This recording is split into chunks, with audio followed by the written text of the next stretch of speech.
When a heinous crime is committed and the suspect is apprehended, the first question that comes up is why? Some people have natural morbid curiosity and want to dig deeper into the minds of evil criminals. Others want to hear their answers to try to understand their actions, which is unlikely. These interviews with serial killers and psychopaths attempt to gain insight into some of history's most horrifying crimes.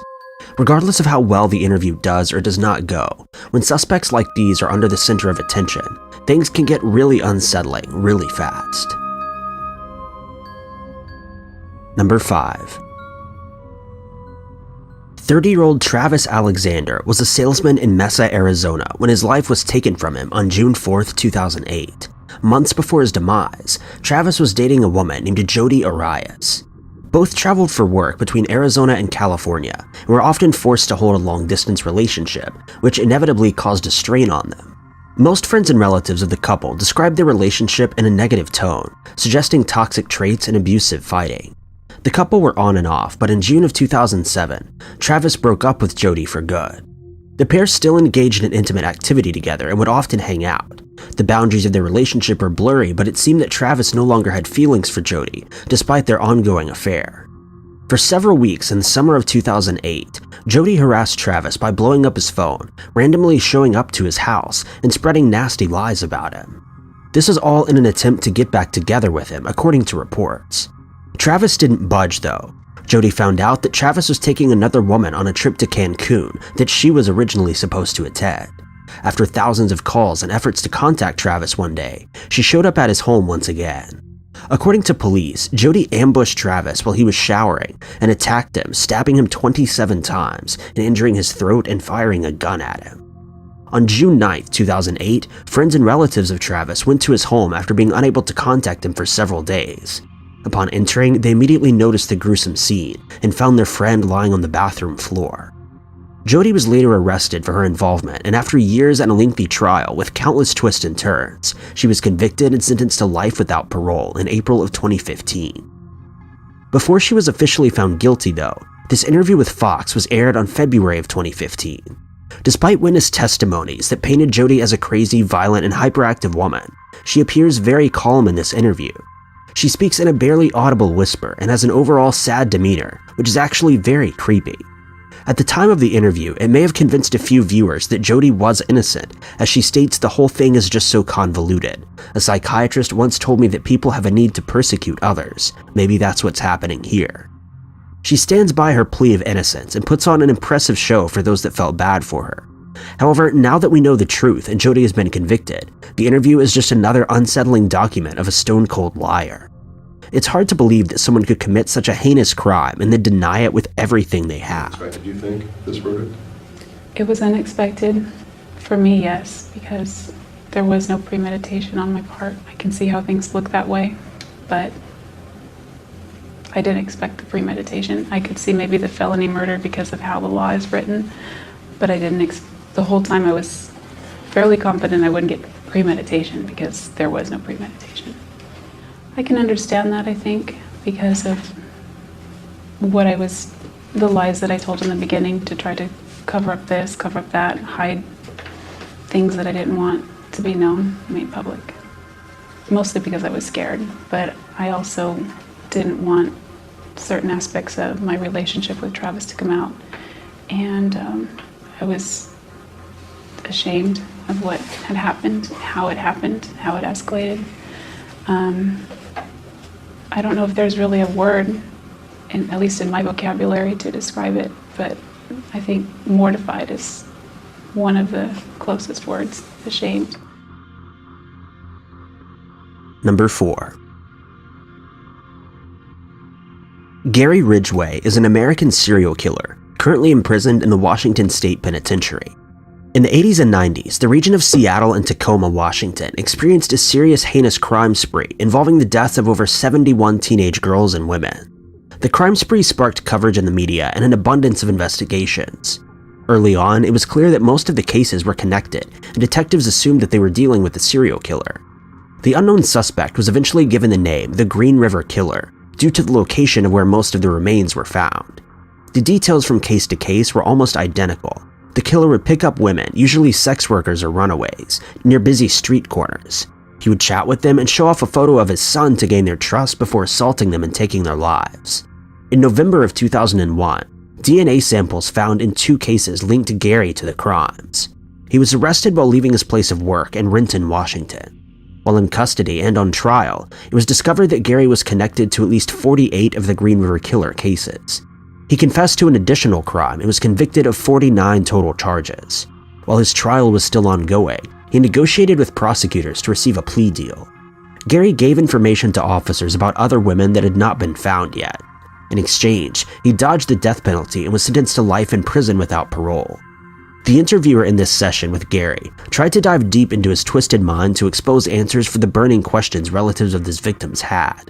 Gary, who speaks with a soft and thoughtful voice, willingly opens up about his thoughts, his life, and his crimes. It's almost eerie how calm and unemotional he sounds. At one point, he shares a story from his childhood about stabbing another young boy due to his violent urges and morbid curiosity. It's common to find that psychopaths and killers begin having dark thoughts at a young age, but it's still difficult to grasp the concept of an innocent child turning out not so innocent after all. Later in the interview, Gary confesses that his crimes were somewhat sexual in nature. The details are too graphic to share, but they add a layer of creepiness to the overall interview. While the main goal of this interview was to gain insight into the mind of a serial killer, to truly understand the motive behind the crimes, there's still no solid answer. For the most part, Gary seems that he felt out of control of his thoughts and desires. From the way he describes it, it seems as though he could have just been a victim of his own mind, which of course is debatable. I didn't really think I had an urge to kill her. I just wanted her to stop. And But what did you want to do to her? what did I want to do with her? Just to have her stop and But how would you do it? What did you think in your head about how you would do it? That's what we're trying to get at. When did you first think about treating your mom violently to get what you wanted her to do? probably in 4th grade. Okay, there we go. Fourth, the 5th and the 6th was probably up to that grade. And gliding together in my head when she was just laying down there, she was more of a sex object than a mother, and more the fantasies of having sex with her and nothing to have and to kill her. It was 2 different things. When she was always Dr. Jekyll Hyde. When she's down there, she's a sex fantasy, sex object.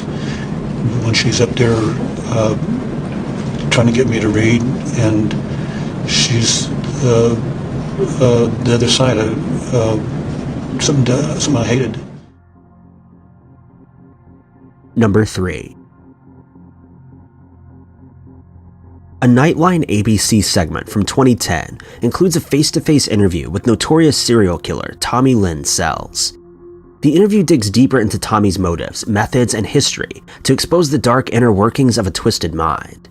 Thomas was a notorious American serial killer active from 1980 to 1999 in New York, Illinois, Kentucky, Texas, and Missouri. The cases pertaining to Tommy are especially vile and much too graphic to share details of. According to Tommy, he committed his first crime when he was 15.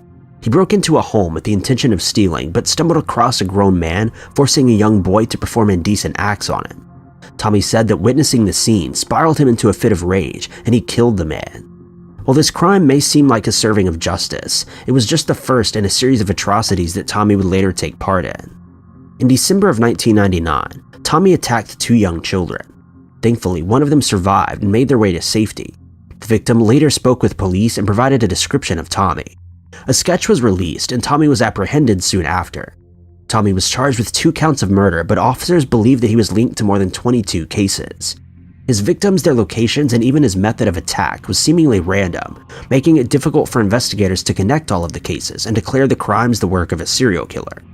Tommy actually confessed to over 70 crimes, but investigators soon learned that he was trying to play the system in some strange attempt to gain fame, or slow the process of true justice. This is especially obvious in 2 cases Tommy confessed to. While the details he described were consistent with the cases, they were also identical to the information broadcasted by the media. When it came down to smaller, less significant details that were not made public, but that the criminal would be aware of, Tommy fell short and it became clear that he was lying. In his interview, Tommy compared taking lives to the act of doing hard drugs. He explained that his first experience with drugs filled him with the best feeling of his life. He went on to say that his first murder filled him with an even better experience. Tommy said that he started to chase the rush, and in other words, Tommy felt as though he was addicted to killing the same way that you could be addicted to substances.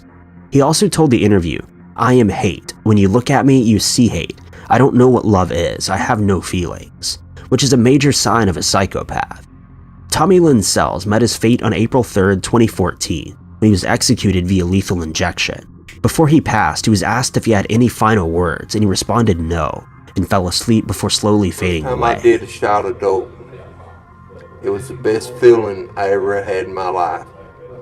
And the first time I killed somebody, it was such a rush. And it was just like that shot of dope.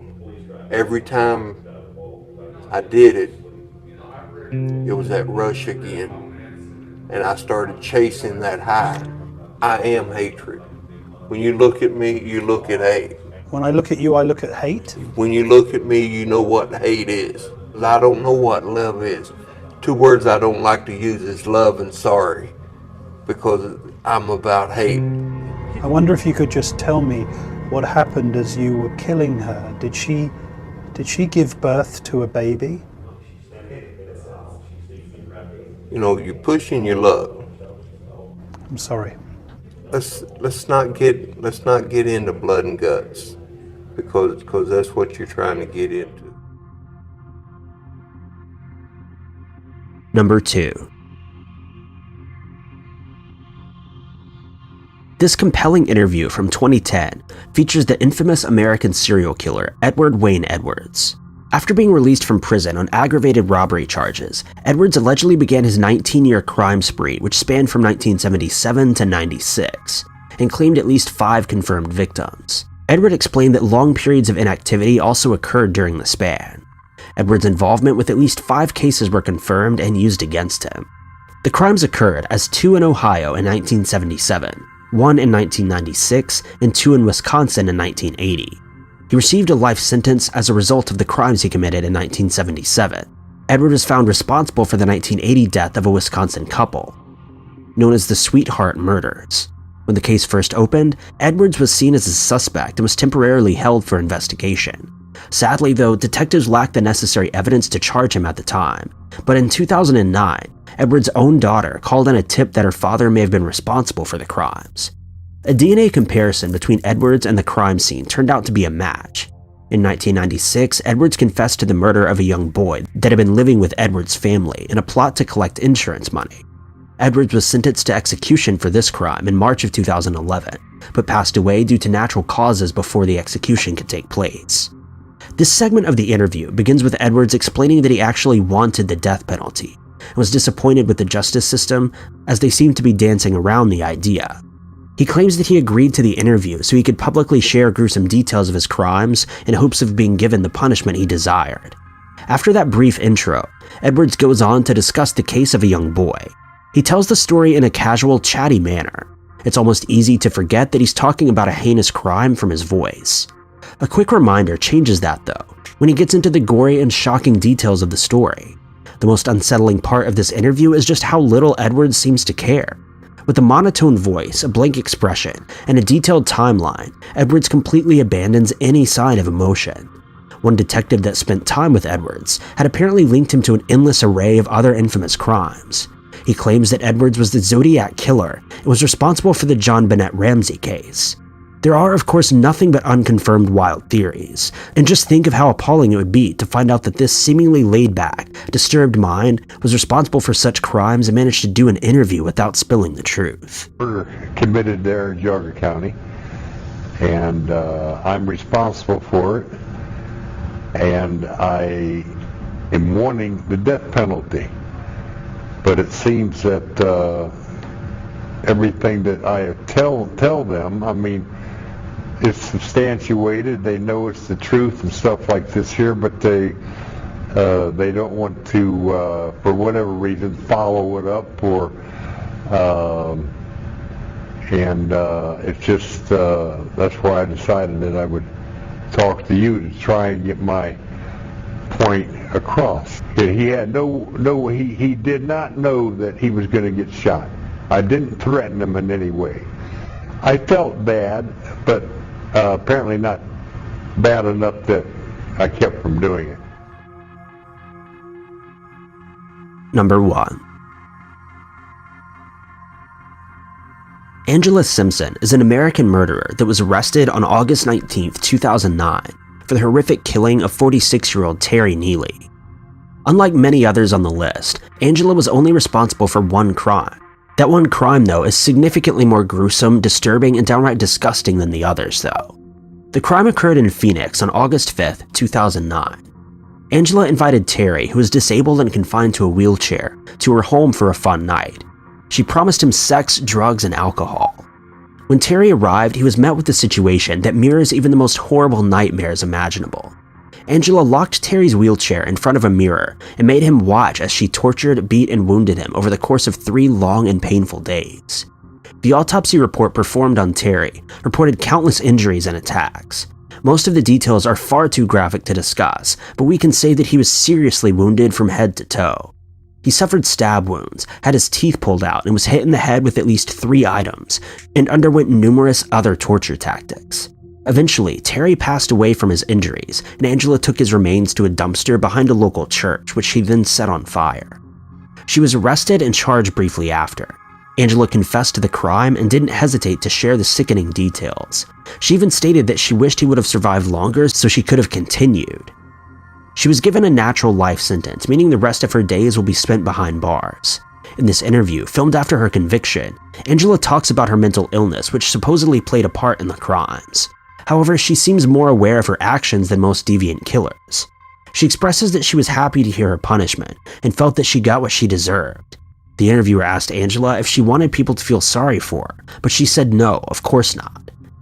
She clearly is coherent enough to understand that actions have consequences, but seems nonchalant about her fate. The only time that Angela seemed to get choked up during this segment is when her children are mentioned. She takes a long emotional pause before saying she wants to change the subject.